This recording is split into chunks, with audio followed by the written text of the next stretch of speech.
Hallo agus fáilte, gona neach go neonach. Inach braucht tomato agus sú tomato a bhfuil differ échtarad.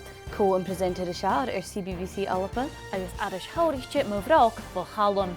Go príomh scéalach na haiche noch maithe agus a chéist I bhéil differán idir braucht agus sú tomato. Handa chuid dearach fliuch agus bháin tomatoin agus dar a bhí dhéanamach bhil chéile. Hascip na neach go neonach idir bhí trang around a chuig na cúise agus hasing talíte íse ghuiomh cimar a surin ghuiise ag an thuig a bhí cínteach go raibh braucht tomato idir bialo agus nach ché sú. Bí braucht tomato a tían an crocain agus sú tomato a tían an cartanan.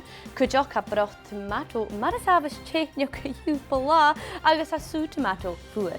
Bí cúsin a fás bulach duribh ma ha passata cuideach is de bhéalú hascip an na neach go neonach háast a gopid is dáin far an nuú sin aineach bh braucht tomato agus sú tomato. Urút ha cínteach a bhíchtú is an passata all bit a brechgeist. Bhíag idir fisrachal a golósid a dúirs maithe go presentarin agus có an presented a sear CBBC Alpa a réad bháit a chur skipan na neach go neonach dáid sé Helen a ham. Ik was het de rust geskippeld ik is háiríte bhil chalam mo bhrách a chalam. Hallo? Hallo? Hallo, chalam dánach am a heoch agus aisc éiceanne chacam am a heoch. Ma mi cosiach idir drai agus larach mi seo.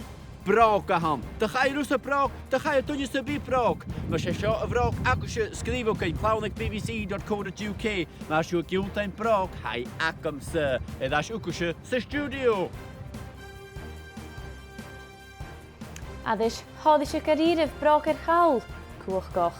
Sin a go bheith is an na neach go neonach nach cuiníoch tú go dééis in san níir chaine leat féime is go dearach chaine leat fír.